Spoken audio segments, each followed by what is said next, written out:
Bismillahirrahmanirrahim. Assalamualaikum warahmatullahi wabarakatuh.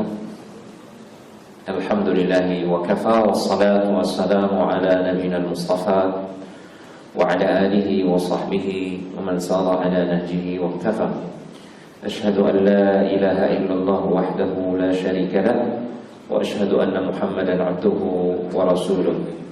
Ya ayyuhalladzina amanu taqullaha haqqa tuqatih ولا تموتن إلا وأنتم مسلمون يا أيها الناس اتقوا ربكم الذي خلقكم من نفس واحدة وخلق منها زوجها وبث منهما رجالا كثيرا ونساء واتقوا الله الذي تساءلون به والأرحام إن الله كان عليكم رقيبا يا أيها الذين آمنوا اتقوا الله وقولوا قولا سديدا يصلح لكم أعمالكم ويغفر لكم ذنوبكم ومن يطع الله ورسوله فقد فاز فوزا عظيما.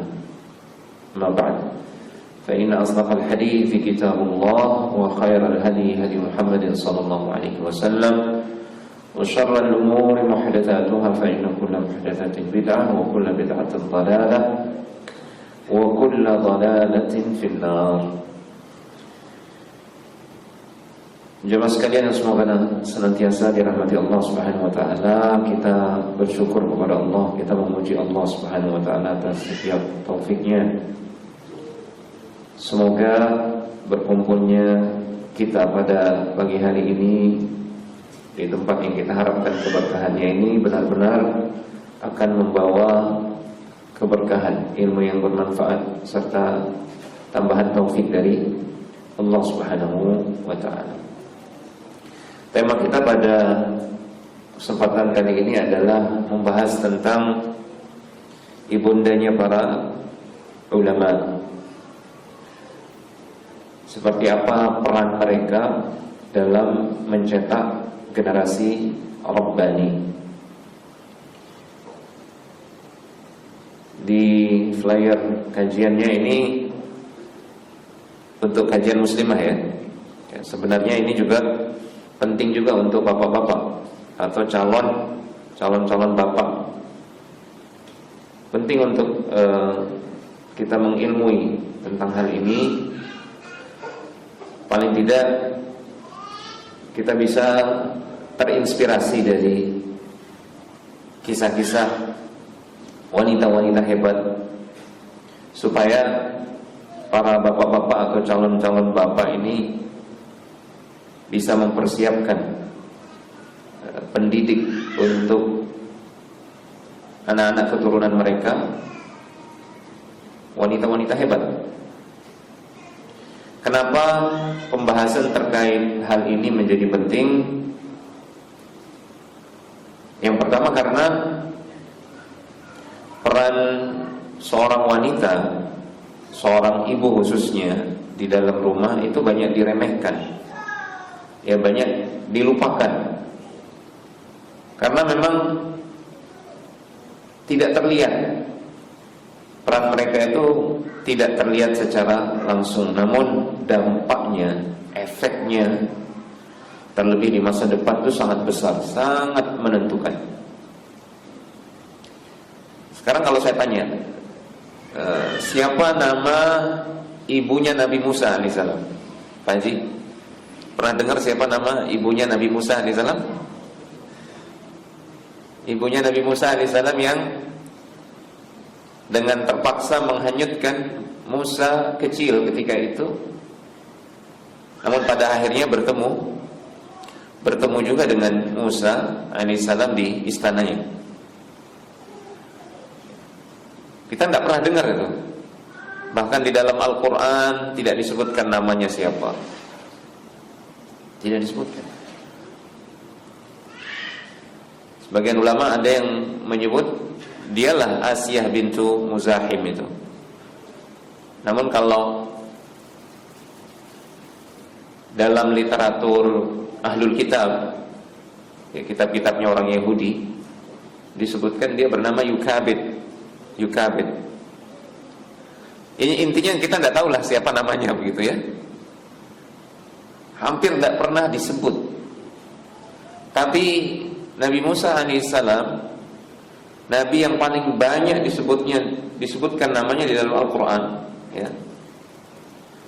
itu jelas lahir dari seorang wanita dan dididik pertama kali oleh seorang wanita juga di rumah.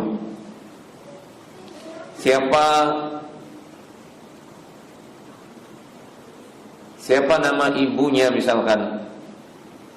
Ada yang tahu enggak? Kalau ini disebutkan dalam kitab-kitab, tapi kita jarang baca, jarang dengar. Siapa nama ibunya Imam Syafi'i misalkan? Siapa nama ibunya Imam Ahmad bin Hanbal?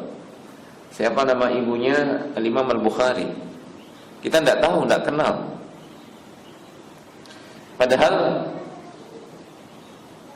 kalau bukan karena Allah Subhanahu wa taala, dan kalau bukan karena melalui sebab ibu-ibu mereka ini, mustahil akan ada Imam Syafi'i, mustahil akan ada Imam Ahmad, mustahil akan ada Imam Al-Bukhari yang karyanya Sahih Al-Bukhari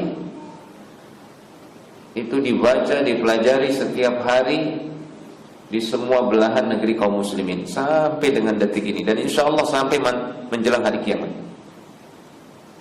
Sampai para ulama mengatakan umat Islam ini berhutang kepada Imam Al-Bukhari, berhutang, nggak bisa ditebus hutang tersebut. Hanya Allah Subhanahu wa ta'ala yang bisa membayarnya. Itu ada kisah yang melatar belakangi Imam Bukhari bisa menjadi Imam Bukhari seperti yang kita kenal. Masa kecilnya itu bersama ibunya.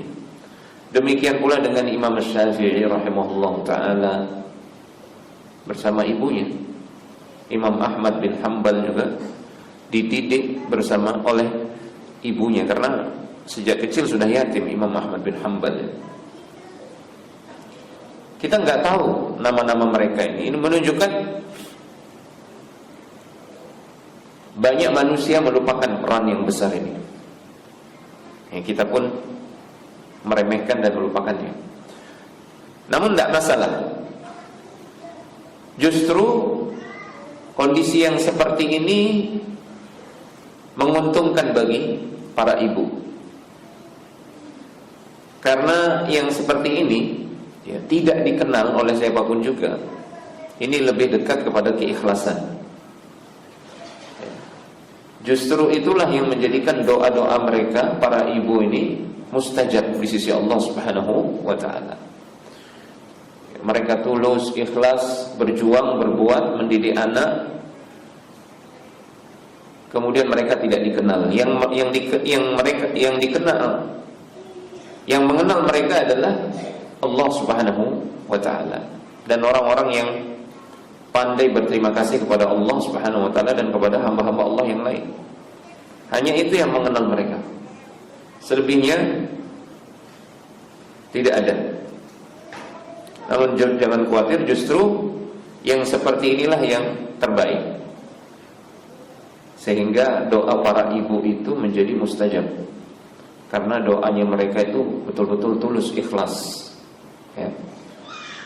Karena kita tahu yang namanya menjaga amal soleh kita itu agar tetap ikhlas, tidak disusupi riya dan sum'ah, itu sulit sekali.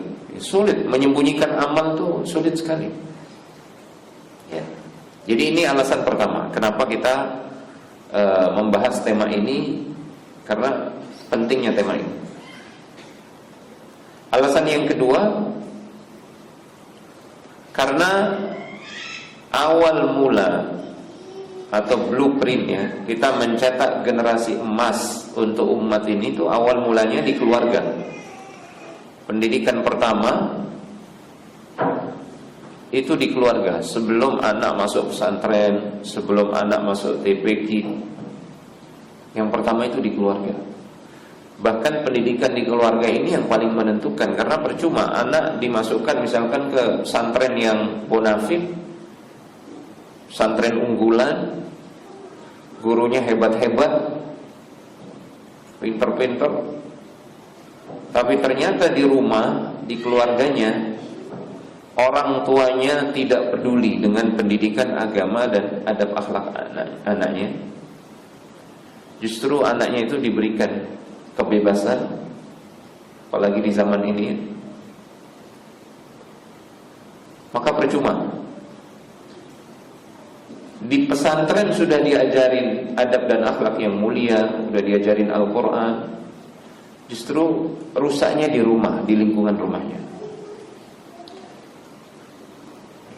Namun sebaliknya, ada anak-anak yang terlantar, dia yatim piatu, dibuang oleh orang tuanya, tidak mendapatkan perhatian, kasih sayang dan pendidikan dari orang tuanya, kebetulan dipungut oleh keluarga yang baik, keluarga yang soleh-solehah. Jadilah anak ini anak yang baik, anak yang saleh atau salehah.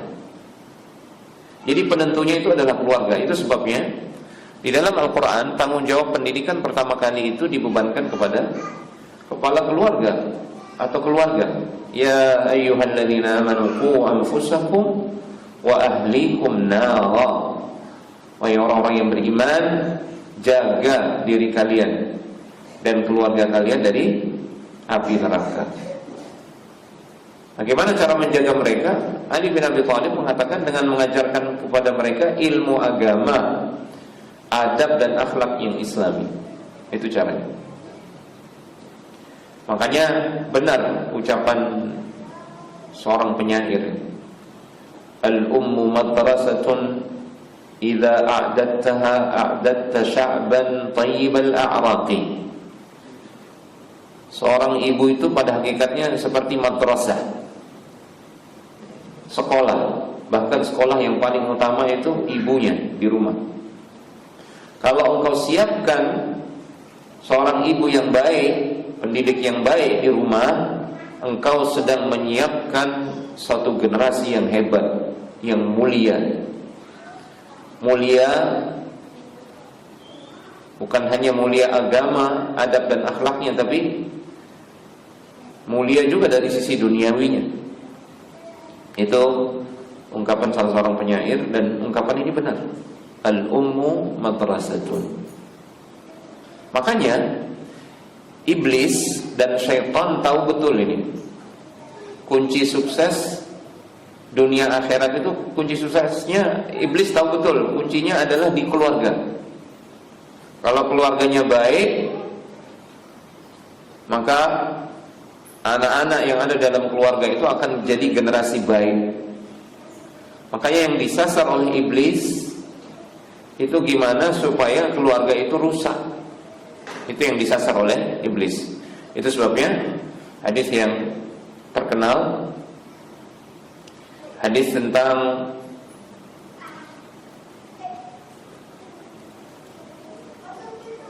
syaitan yang menjadi syaitan kesayangannya iblis. Disebutkan dalam hadis Jabir riwayat Muslim, inna iblisa yada'u 'arsyahu 'alal ma. Iblis itu dia punya singgasana, dia letakkan singgasananya di atas air. Wallahu a'lam di mana. Tsumma yub'atsu sarayahu. Kemudian iblis mengutus pasukan-pasukan kecilnya, syaitan-syaitan, bala tentaranya. Untuk apa? Untuk menyesatkan manusia, untuk merusak agama manusia. Fa'adnahum minhu manzilatan a'zamuhum fitnah.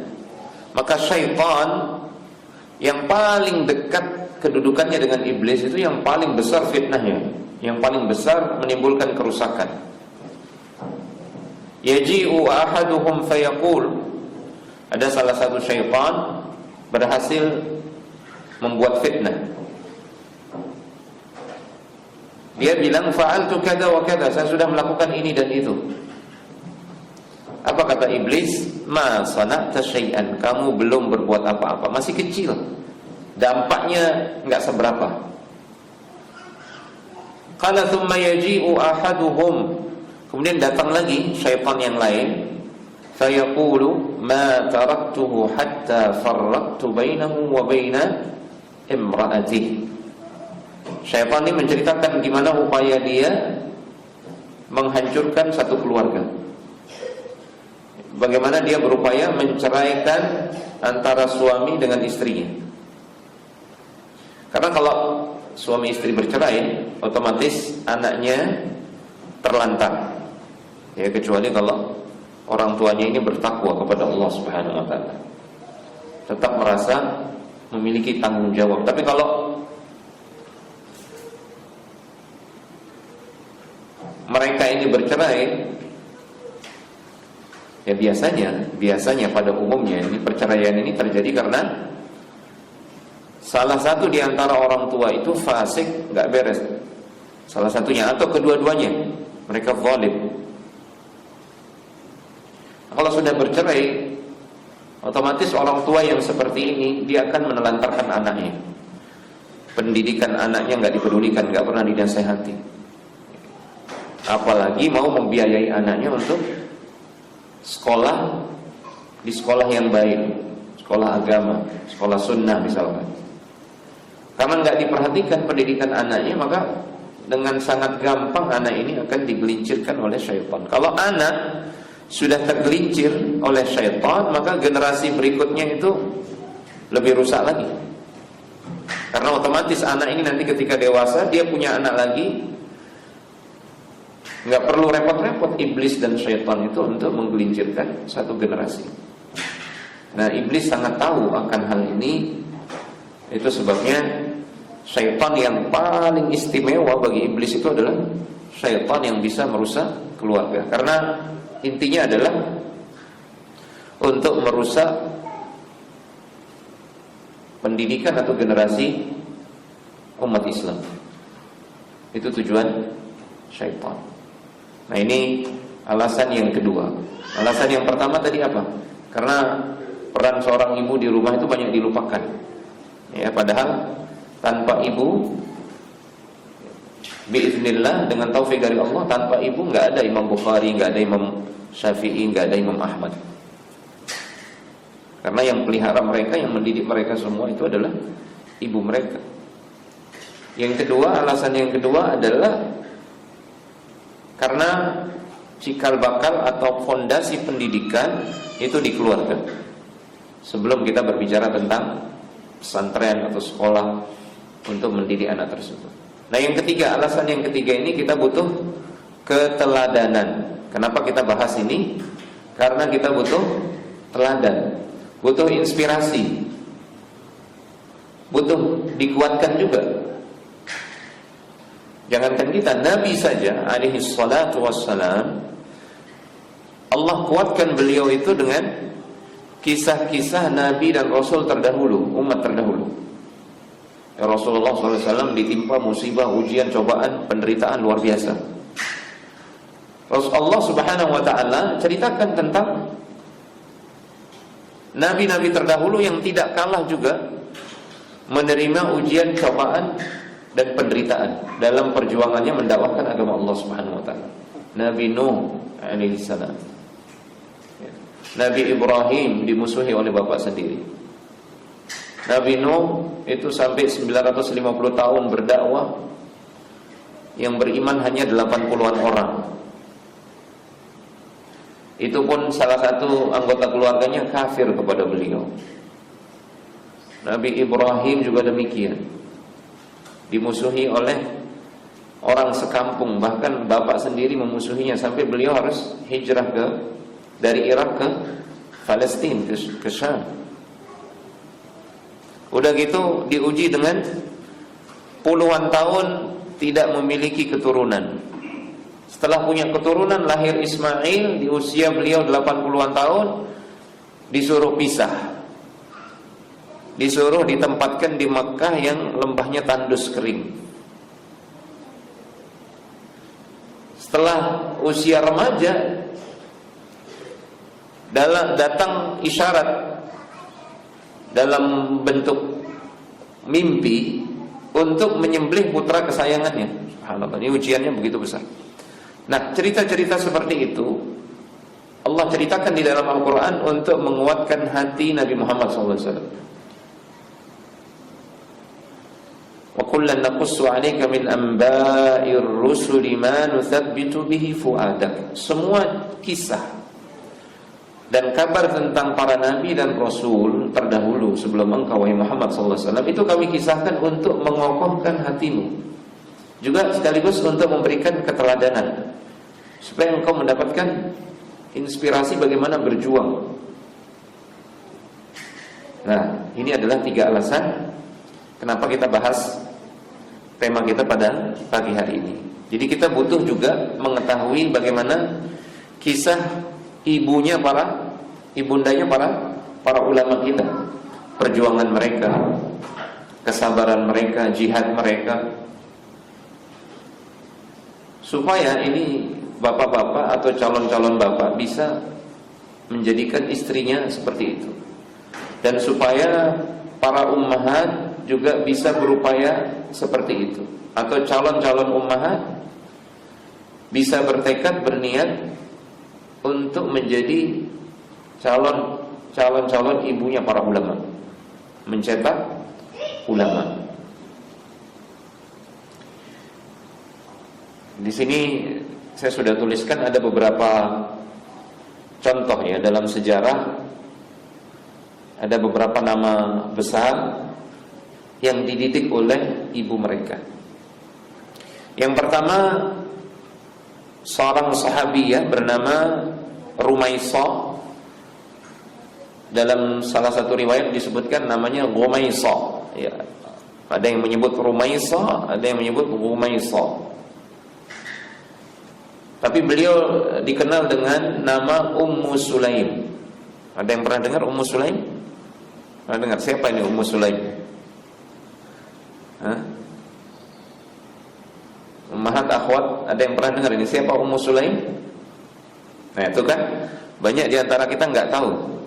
Padahal ini adalah ibu yang karena pengorbanannya, karena nasihat dan jihadnya,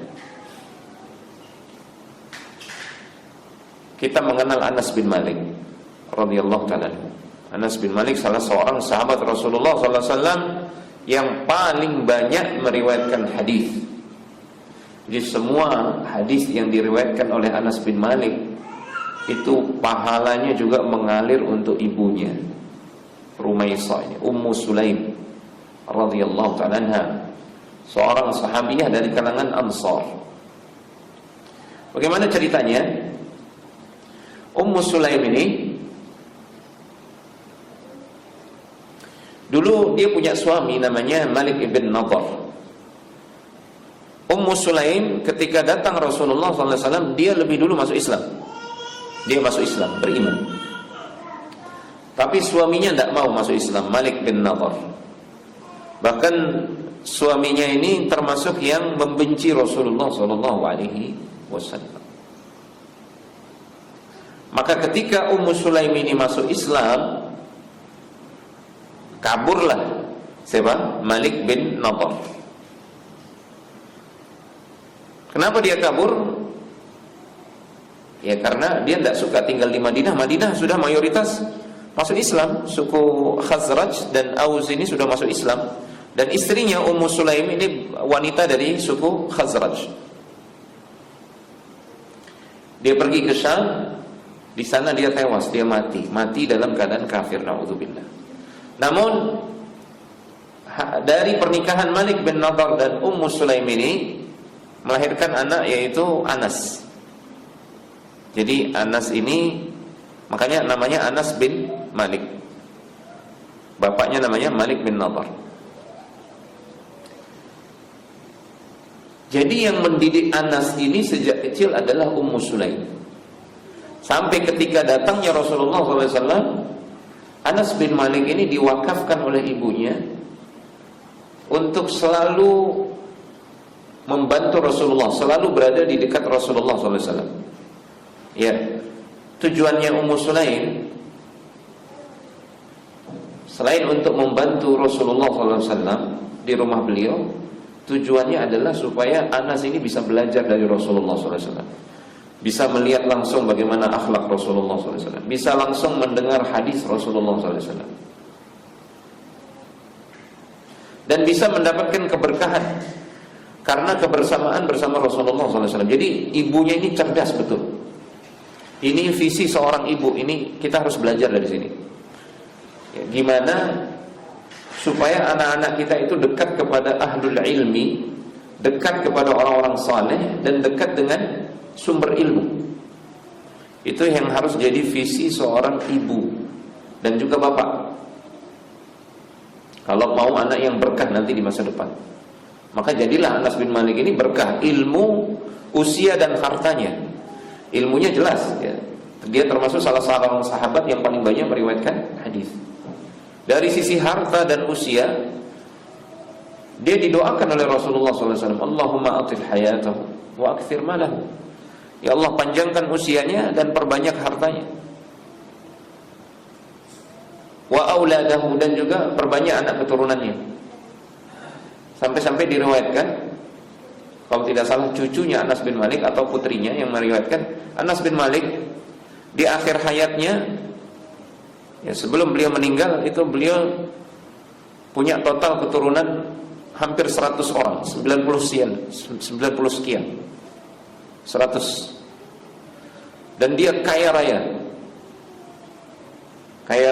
tapi kekayaannya itu untuk Islam dan kaum muslimin. Jadi berkah harta, berkah hidupnya, berkah anak-anaknya, berkah juga ilmunya. Karena kita rasakan ilmunya Anas bin Malik bermanfaat untuk kita sampai dengan hari ini. Jadi pahala-pahalanya Anas bin Malik itu mengalir untuk ibunya ini, Rumaisah, Ummu Sulaim. Bukan cuma di situ ya, Ummu Sulaim ini wanita yang luar biasa cerdas. Ini yang belum menikah, ini calon-calon bapak, cari ini nanti akhwat yang seperti ini visinya. Jadi setelah Ummu Sulaim ini jadi single parent ya, jadi single parent, dia dilamar oleh seorang laki-laki yang bernama Abu Talha, dan ketika itu Abu Talha belum masuk Islam. Abu Talha belum masuk Islam. Abu Talha ini seorang laki-laki yang terpandang. Ummu Sulaim bilang, wahai Abu Talha, mithluka la yurad. Laki-laki seperti anda ini tidak layak untuk ditolak pinangannya gitu. Tapi saya tidak mau menikah sama anda. Saya tidak mau. Li'annani mu'minah wa anta musyrik. Karena saya wanita beriman sementara engkau laki-laki musyrik. Terus apa yang engkau inginkan wahai Ummu Sulaim? Kalau engkau mau menikah dengan saya, ya sudah, kamu masuk Islam, fadhalika mahri. Itu sudah jadi mahar saya, keislamanmu. Akhirnya dia mau. Akhirnya Abu Talha ini masuk Islam, dan benar-benar baik keislamannya. Karena setelah dia bertemu Rasulullah SAW, belajar dari Rasulullah SAW, Abu Talha ini jadi sahabat Rasulullah yang dekat dengan beliau alaihi salatu wasallam, banyak menimba ilmu dari Rasulullah SAW. Ini termasuk sahabat yang istimewa, Abu Talha Al-Ansari.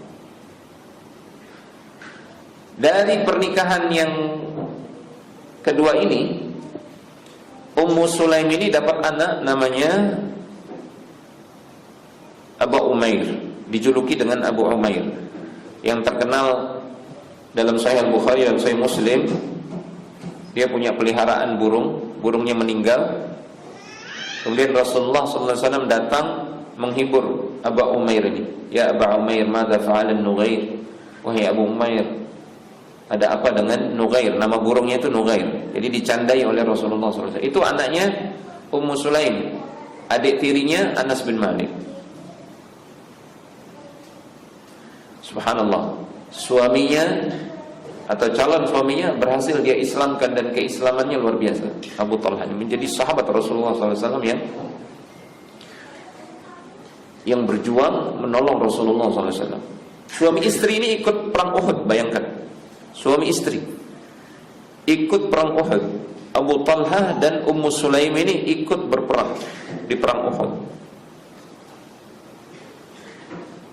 Nah, singkat cerita, Suatu hari sakitlah si Abu Umair. Abu Umair ini sangat disayangi oleh Abu Talha, anak kesayangan. Ini diceritakan langsung oleh Anas bin Malik. Suatu ketika Abu Umair ini sakit keras. Abu Talha keluar rumah untuk sholat ke masjid. Ternyata anaknya meninggal. Abu Umair ini meninggal. Dengan tenangnya, ya, tidak meronta-ronta, tidak teriak-teriak. Ini Ummu Sulaim ini, dia yang mandikan, dia yang kafani. Ini Abu Umair masih kecil. Kemudian dia bilang kepada orang-orang di rumah, jangan beritahu Abu Talha putranya sudah meninggal, biar nanti saya yang beritahu. Ya.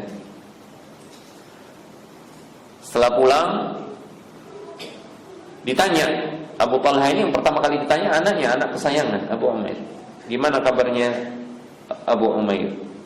Ummu Sulaim menjawab dengan ta'rid, dengan tauriyah. Huwa fi ahsani halin, dia dalam keadaan yang paling baik, ya, sedang istirahat, tenang sekali. Padahal sudah meninggal. Sengaja ditaruh di pojok rumah supaya nggak langsung kelihatan oleh siapa? Abu Talha. Namun Ummu Sulaim ini cerdas, dia sudah persiapkan makanan yang enak, dia berdandan, berhias. Setelah Abu Talha makan dengan lahapnya, kenyang, dia melihat istrinya cantik sekali. Akhirnya terjadilah hubungan suami istri malam itu. Bangun untuk mau sholat subuh, mandi junub. Ketika mau keluar rumah, barulah Ummu Sulaim ini bicara. Lihat kalimatnya, menunjukkan dia ini wanita yang bukan cuman cerdas, tapi langka wanita yang seperti ini. Bayangkan anaknya meninggal, anak kesayangannya meninggal, dia masih kuasa untuk bisa memandikan anaknya, mengkafani anaknya, kemudian masih bisa bikin makanan, masih bisa apalagi berdandan, tidak menunjukkan kesedihan di hadapan suaminya. Wanita mana yang bisa seperti ini? Wanita luar biasa. Dan dia cerdas. Dia tidak memberitahu langsung suaminya. Keesokan harinya, setelah suaminya mau berangkat sholat subuh, baru dia bicara. Lihat kalimatnya, ya Aba Talha, wahai Abu Talha, alam tara ala fulanin ista'aru 'ariyatan fatamatta'u biha. Bagaimana menurutmu kalau keluarga fulan dia meminjam sesuatu yang sangat berharga, kemudian dia manfaatkan sesuatu tersebut, dia bersenang-senang dengannya. Falamma tulibat minhum syaqqa 'alaihim. Ketika barang pinjaman yang berharga tersebut mau diambil oleh pemiliknya, dia berat untuk menyerahkan. Bahkan dia tidak mau menyerahkannya kembali. Gimana menurutmu? Cerdas ya ungkapannya, luar biasa. Laki-laki pun mungkin tidak terpikir untuk mengucapkan kalimat seperti ini ketika anaknya meninggal. Tapi ini kalimat diucapkan oleh seorang wanita, menunjukkan dia wanita yang aqilah, visinya jelas, luar biasa, dan dia sangat penyabar. Apa kata Abu Talha? Ma ansafu. Enggak benar kalau kayak gitu. Dikasih pinjaman, ketika mau diambil pinjaman atau titipan tersebut, mereka enggak mau dibalikin. Itu enggak benar kalau yang seperti itu. Mereka enggak adil kalau seperti itu. Maka Ummu Sulaim mengatakan, fa inna ibnaka kana 'ariyatan minallahi azza wa jalla. Ketahuilah wahai Abu Talha, putramu Abu Umair itu titipan dari Allah Subhanahu wa taala, wa innallaha ta'ala qad qabadahu, dan Allah sudah mengambilnya. Ya, baru subuh itu baru dia tahu anaknya meninggal. Ya, sedih, agak kecewa. Tapi kekecewaannya itu dia lampiaskan dengan bertemu Rasulullah sallallahu alaihi wasallam. Ketemu Rasulullah sallallahu alaihi wasallam, dia ceritakan apa yang terjadi. Maka Rasulullah sallallahu alaihi wasallam mengatakan, la'allallaha an yubarika lakuma fi lailatikuma. Semoga Allah Subhanahu wa taala memberkahi malam kalian tadi malam. Dan doa Rasulullah SAW ini terkabul. Lahirlah ya, karena hubungan malam itu Ummu Sulaim hamil. Kemudian akhirnya melahirkan anak laki-laki lagi yang bernama Abdullah bin Abi Talha. Abdullah bin Abi Talha ini dia seorang mujahid. Nantinya dia punya 9 atau 10 anak.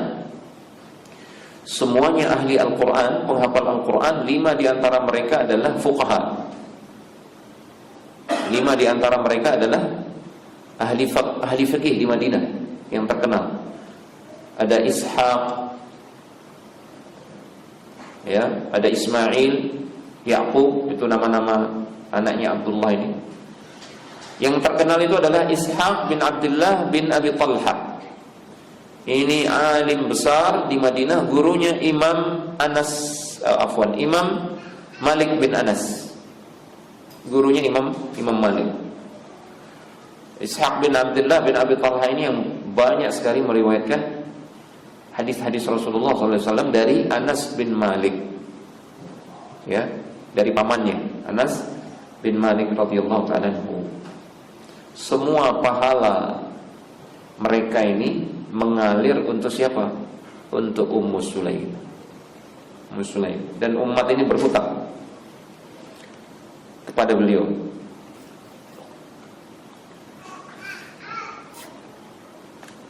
Makanya ini pelajaran bagi kita, menyiapkan calon ibu untuk mendidik anak-anak di rumah. Calon ibu yang salihah ini harga mati lah ya, apalagi buat kita yang sudah ngaji ya. Jangan pernah, ini nasihat nih buat syabab, para pemuda yang mau menikah, yang sudah ngaji ya. Jangan pernah berangan-angan, nggak apa-apa lah saya cari akhwat yang belum ngaji, nanti saya didik. Pikir gampang gitu ya, mendidik perempuan. Belum lagi hidayah itu di tangan Allah Subhanahu wa ta'ala. Justru antum nanti yang akan dididik oleh dia. Kemudian lama-kelamaan meninggalkan kajian. Na'udzubillah. Cari yang sudah baik agamanya, yang salihah. Tanya kepada orang-orang terdekatnya, ya. Baik. Berikutnya kisah tentang seorang wanita. Dia wanita biasa, tidak dikenal. Ini kisah terjadi di zamannya Umar ibn al-Khattab radhiyallahu ta'ala. Mungkin pernah kita dengar kisahnya. Kisah seorang gadis yang bersama ibunya itu menjual susu. Ya mungkin karena kondisi ekonomi berat, ibunya ini berniat untuk menjual susu KW. Susu murni dicampur dengan air. Diperintahkanlah putrinya ini untuk mencampur susu murni dengan air. Padahal Umar bin Khattab itu sudah mengeluarkan larangan mencampur susu dengan air. Walaupun yang menjual susu tersebut ngaku bahwasanya ini bukan susu murni, ini sudah dicampur air. Ya, orang kalau menjual susu olahan, boleh nggak susu olahan? Susu yang dicampur dengan es batu, gula aren, itu sudah nggak murni lagi kan ya? Sudah bercampur dengan air yang lain begitu. Boleh kan hukumnya? Boleh. Yang nggak boleh itu ketika susu dicampur es batu mencair, kemudian kita bilang ini susu asli murni, itu nggak boleh, berbohong. Nah dulu, wallahu a'lam, Umar bin Khattab sepertinya mengeluarkan larangan, mau bagaimanapun kondisinya, pokoknya jangan campur susu murni dengan air, sekalipun di pasar dikasih tahu ini campuran, jangan. Tapi si ibu ini mungkin karena kondisi ekonomi, ya, air susu lagi langka misalkan, akhirnya dia perintahkan putrinya untuk mencampurkan air susu dengan air, mencampurkan air, ya, susu dengan air. Nanti ketika di pasar tetap dikasih tahu kepada calon pembeli ini sudah tidak murni, gitu. Ada campuran air, tetap dikasih tahu, gitu. Tapi karena ini menyelisihi perintah Amirul Mukminin Umar bin Khattab yang melarang secara total, di pasar ada susu yang dicampur dengan air, maka putrinya ini mengatakan, ya ummah, inna Amiral Mukminin qad amara munadiyan fanada alla yushaba al-labanu bil ma'i. Wahai ibu, Amirul Mukminin Umar bin Khattab sudah mengumumkan enggak boleh mencampur susu dengan air. Kemudian ibunya bilang, ya bunayya, wahai nak, qumi ila al-laban fakhtalatihi bil ma', fakhlatihi bil ma'. Wahai nak, sudah bangun, campur air susu itu dengan air. Fa innaka fi mawdi' la yaraka fihi Umar. Engkau ini sekarang sedang berada di tempat yang Umar enggak bisa melihat kamu. Maka gadis itu mengatakan, wallahi ma kuntu li'uti'ah fil mala'i wa a'sihi fil khada. Demi Allah, aku tidak hanya akan mentaati Allah di hadapan banyak orang, lalu aku mendurhakainya di saat aku sendiri.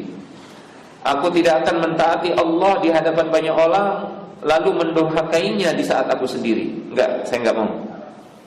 Saya taat kepada Allah di hadapan banyak orang, saya juga harus taat kepada Allah Subhanahu wa taala di saat saya sendiri, tidak ada yang lihat.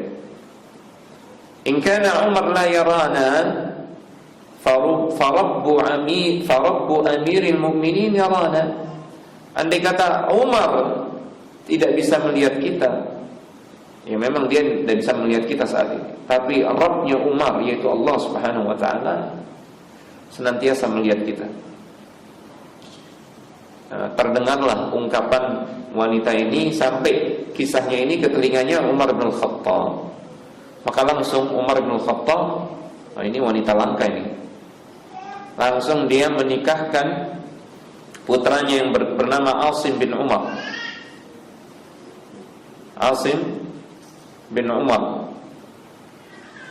dinikahkan dengan perempuan ini, yang kemudian dari keturunan mereka lahirlah Umar bin Abdul Aziz, khalifah yang sangat terkenal kezuhudannya, kealimannya, yang di masa pemerintahan beliau itu makmur sekali kaum muslimin, sampai disebutkan ada yang mau bayar zakat, tidak dapat orang yang berhak untuk menerima zakat karena semuanya udah kaya raya. Itu di zamannya Umar bin Abdul Aziz. Walaupun beliau hanya menjadi Amirul Mukminin hanya 2 tahun, Umar bin Abdul Aziz. Ya. Para ulama mengatakan karena zaman itu sudah mulai banyak rakyat yang enggak beres. Umar bin Abdul Aziz ini terlalu soleh untuk rakyat yang enggak beres gitu. Maka Allah Subhanahu wa taala mewafatkan beliau. Allah Subhanahu wa taala mewafatkan beliau sehingga kaum muslimin kehilangan pemimpin yang luar biasa zuhudnya, luar biasa keilmuannya. Itu lahir dari rahim keturunan wanita yang jujur tadi. Ini masih banyak sebenarnya kisah yang lain. Imam Syafi'i itu dididik oleh ibunya yang bernama Fatimah. Jadi nama ibunya itu Fatimah. Sebutkan bahwasanya sejak masa kecil ibunya yang mendidik dia sampai Imam Syafi'i ini hafal Al-Quran di usia 7 tahun. Kemudian hafal Al-Muwatta'nya Imam Malik di usia 10 tahun. Ya. Imam Syafi'i sendiri cerita tentang ibunya. Kuntu yatiman Dulu saya masih kecil dalam keadaan yatim. Falamma khatamtul Qur'an dakhaltul masjid. Setelah saya mengkhatamkan Al-Quran, saya masuk ke masjid. Fakuntu ujalisul ulama, saya duduk menghadiri majelis-majelis para ulama. Wa kuntu asma'ul haditha awal mas'alata fa'ahfaduha. Saya mendengarkan hadis, mendengarkan ilmu, dan saya hafal apa yang saya dengarkan. Walam yakun inda ummi ma tu'tini an ashtariya bihi qaratis qat. Ibu saya miskin, gak punya duit, bahkan gak punya duit untuk sekedar memberikan kertas untuk saya menulis. Fakuntu idza ra'aitu 'azaman, saya kalau melihat ada tulang belulang, akhidhuhu, saya ambil tulang itu, saya bersihkan, fakatabtu fihi, maka itu yang saya jadikan sebagai pengganti kertas, saya menulis di atas tulang. Ya. Itu kisah beliau bersama ibu beliau. Dan yang terus mendorong beliau untuk menghadiri majelis ilmu adalah ibunya. Ibunya kalau ada duit, sedang ada duit, maka yang pertama kali itu untuk Imam Syafi'i, untuk kebutuhan anaknya menuntut ilmu. Subhanallah.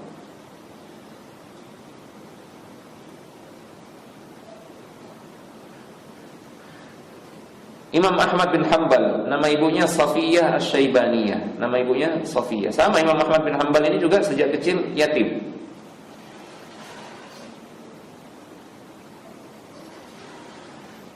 Jadi ibunya ini, kebetulan rumahnya Imam Ahmad yang tinggal bersama ibunya ini jauh dari masjid. Di sejak kecil Imam Ahmad cerita, ibuku yang ngajarin aku Al-Quran hingga aku hafal Al-Quran saat usiaku 10 tahun. Bayangkan, ibunya yang menjadikan dia hafal Quran di usia 10 tahun. Sebelum subuh, ibuku membangunkan aku. Beliau panaskan air wudu untuk aku. Kemudian kita tahu di Baghdad, di Irak, itu kalau sudah musim dingin, dinginnya luar biasa, menggigit. Beliau yang memakaikan untukku pakaian. Kemudian beliau mengenakan jilbab, kemudian keluar menemani aku berjalan menuju masjid, dan jaraknya sangat jauh. Rumah kami sangat jauh dan jalan sangat gelap ketika itu. Jadi sebelum subuh, ibunya yang mengantar dia ke masjid, yang bangunin dia, yang masakkan dia air. Subhanallah. Ini ibunya Imam Ahmad bin Hanbal, dan banyak di antara kita nggak tahu siapa namanya. Namanya adalah Safiyah.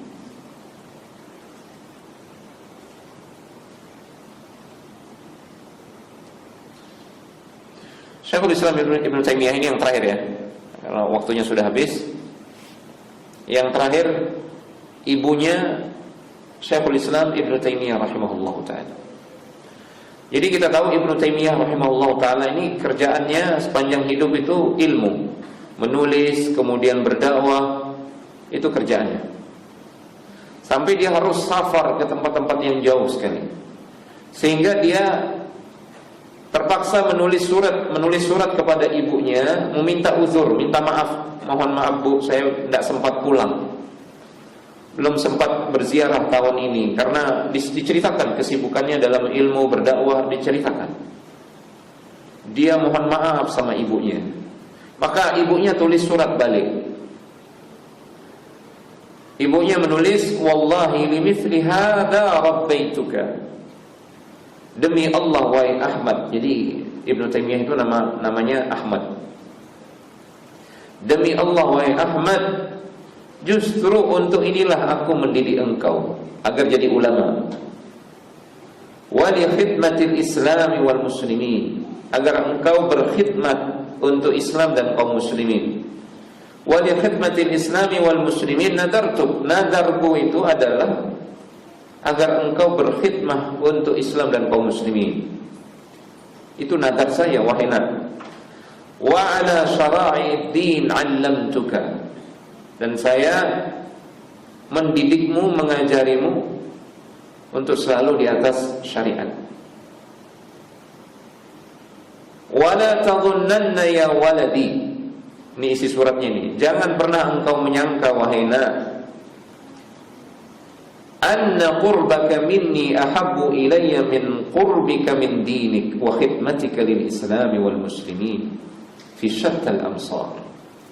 Jangan engkau pernah menyangka wahai nak bahwa kedekatanmu denganku itu lebih kucintai daripada kedekatanmu dengan agamamu dan dari pengabdianmu kepada Islam dan kaum muslimin di berbagai negeri.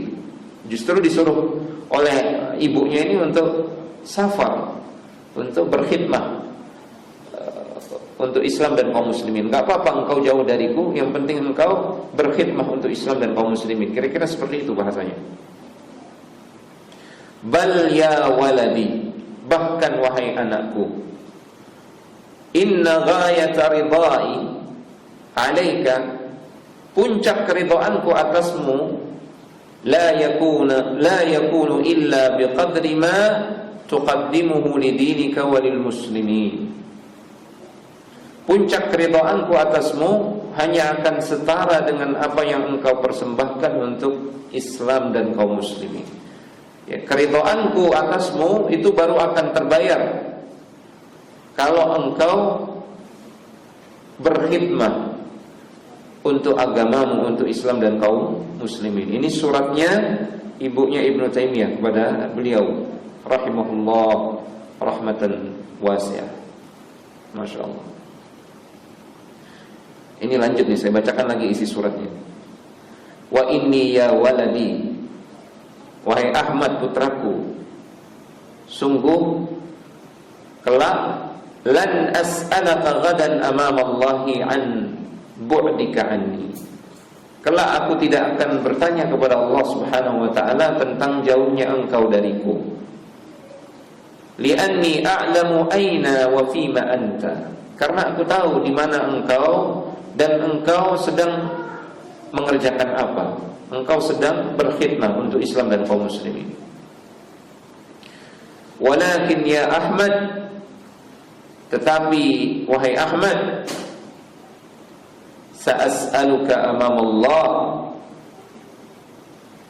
nanti aku akan bertanya tentangmu, aku akan menuntutmu di hadapan Allah Subhanahu wa taala, wa uhasibuka in qassarta fi khidmati dinillah. Aku akan menuntutmu di hadapan Allah Subhanahu wa taala kalau engkau lalai dalam berkhidmah untuk agama Allah Subhanahu wa taala, wa khidmati atba'ihi min ikhwanikal muslimin. Kalau engkau lalai dalam berkhidmah untuk Islam dan kaum muslimin dan saudara-saudaramu sesama orang beriman. Ini isi suratnya, balasan suratnya Ibnu Taimiyah yang ditulis oleh ibunya sendiri. Subhanallah. Ya itulah ummahat akhwat yang dimuliakan Allah Subhanahu wa taala. Ini beberapa kisah inspiratif dari wanita-wanita hebat yang tercatat dalam sejarah, dan banyak kita melalaikan dan melupakan peran mereka. Ketahuilah bahwasanya tidak ada yang luput dari hisabnya Allah Subhanahu wa taala. Semua baik buruk sumbangsi kita untuk agama Allah Subhanahu wa taala itu semuanya dicatat oleh Allah Subhanahu wa taala, dan kelak dia adalah sebaik-baik yang akan memberikan balasan, seadil-adil yang akan memberikan balasan. Maka tetaplah berkhidmah di rumah untuk suami, untuk anak-anak. Tuluskan niat, perbanyak doa. Itu sering-sering berdoa dengan doa yang ada di akhir surat Al-Furqan itu. Rabbana hab lana min azwajina wa dhurriyyatina qurrata a'yun waj'alna lil muttaqina imama. Wahai Rabb kami, berikanlah kami anugerah pasangan-pasangan yang dan anak-anak keturunan yang menjadi penyujuk mata kami. Waja'alna lil muttaqina imama, dan jadikanlah kami pemimpin orang-orang yang bertakwa. Maksudnya teladan bagi orang-orang yang bertakwa. Perbanyak juga doa, Rabbi habli minas salihin. Wahai Rabbku, berikanlah aku anak keturunan yang saleh. Mungkin hanya ini, semoga Allah Subhanahu wa taala memberikan tambahan ilmu yang bermanfaat dan taufik. Hadza wa sallallahu ala nabiyina Muhammad wa ala alihi wa sahbihi wasallam wa akhiru da'wana anil hamdulillahi rabbil alamin.